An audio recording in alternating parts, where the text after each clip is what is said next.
The beginning. Oh, same time. I can hear children.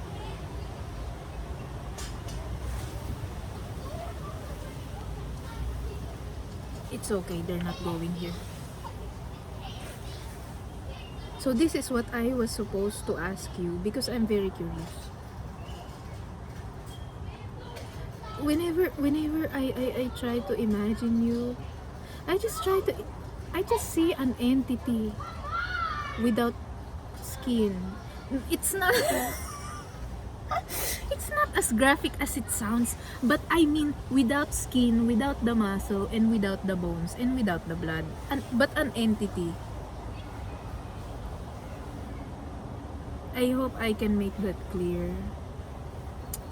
I hope I've made that clear, but I can see you just this one entity. I don't know where you start and I don't know where you end either, but I know that you exist and you're full of love or something like that. So I cannot really imagine if you're a male or a female, or a them or a they, or a pig or a tree or something. I just know that you are some conscious being. But if I'm talking to the dead, it's alright also. It's alright also. And I can understand. I mean, it's not a very easy world and people die a lot of the times because of it. So I understand also if I'm talking to the dead.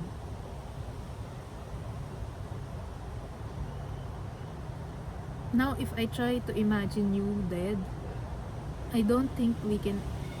Well, you're dead in this realm but not in the other, so I'll just imagine you still alive somewhere.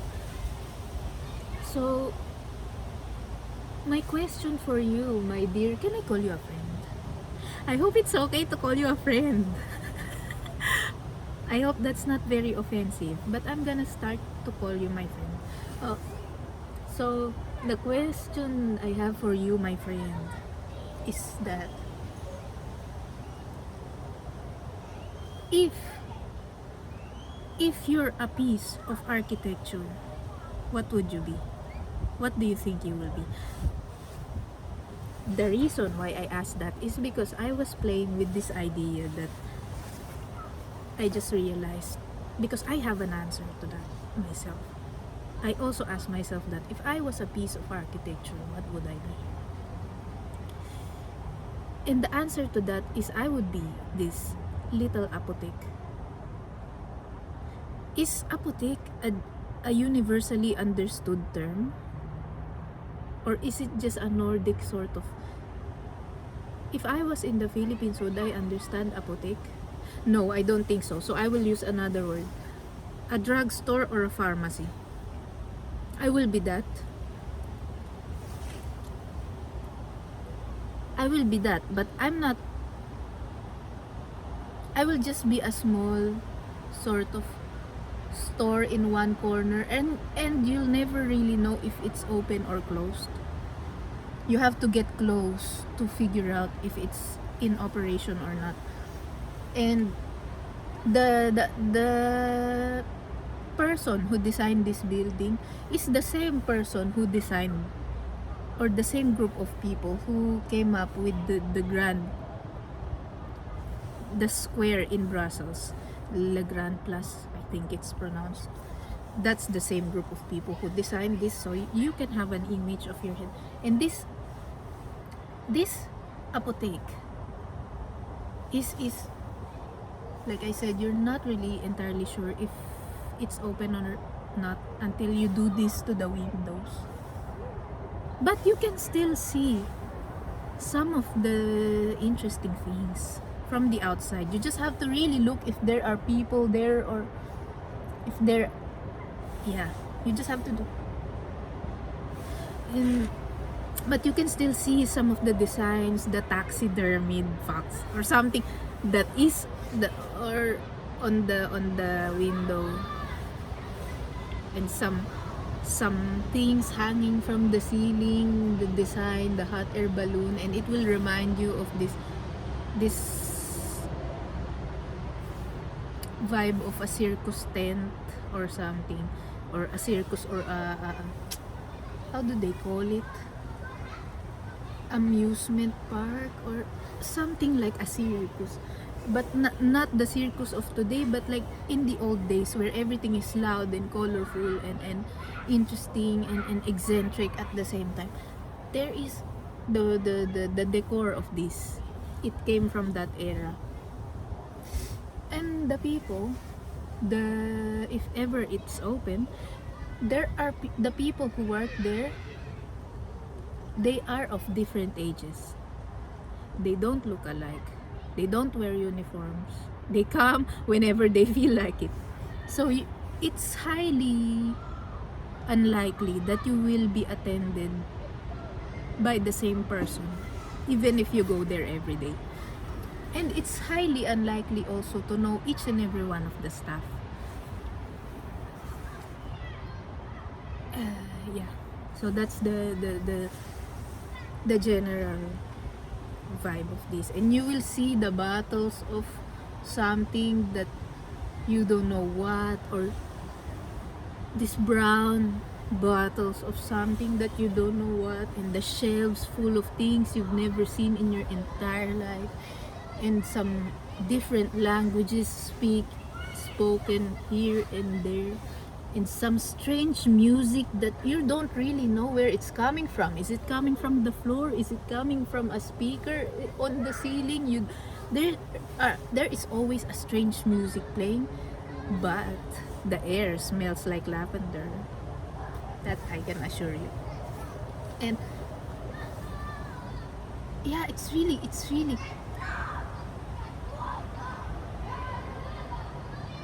and also you will have this thinking when you enter. You're like, am I in the right place?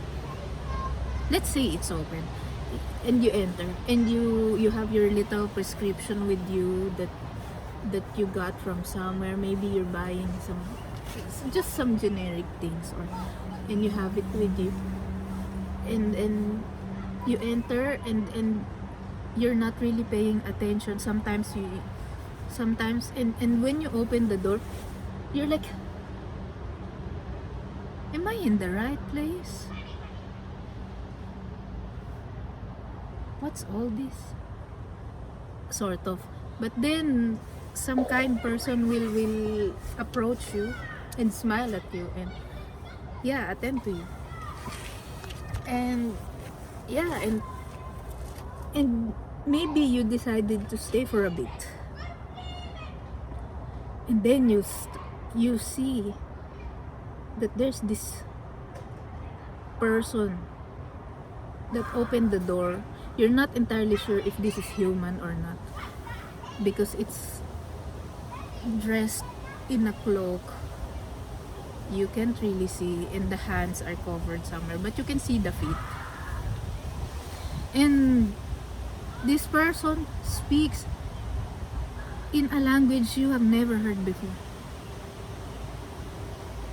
And then all the other people in the front, they don't understand. So they're like,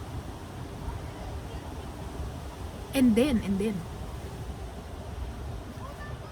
a lady, maybe mid-40s, comes out from the back, and she's very beautiful.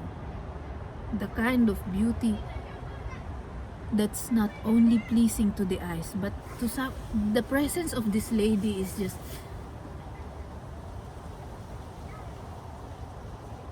it's impossible not to look. So you look at her, and she comes out with her dress and her hair in all its glory, and maybe she's wearing some gold headband or something. She approaches the mysterious entity, and they speak the same language. And then this entity follows her to the back. And this apotheek is just very small, not necessarily your skyscraper or your mansion or your villa or like the Versailles or something. It's not that, but the amount, the levels of basement of this apotheek, even the owner is not even, it's not fully aware of what's really going on, or if it really has seen of, or if she really has seen the entirety of these levels below the ground. Because sometimes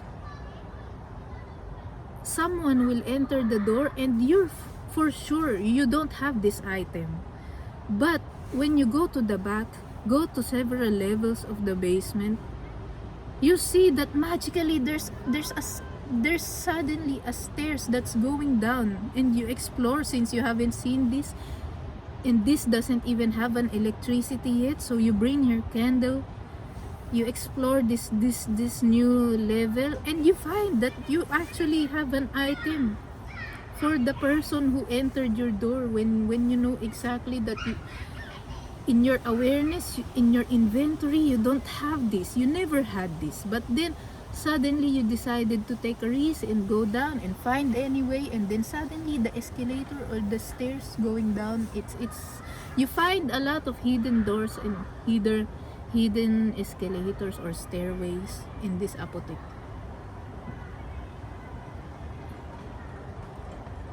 And yeah, like I said before, not all levels have electricity yet. You have to have your candle or your little light with you every time. And of course, it's not accessible to anyone. It's in the back. And maybe it's just that one mysterious entity who saw it, or maybe even the mysterious entity was just told to wait here somewhere or sit comfortably somewhere, that the reception area in the back for this kind of occasion. So yeah,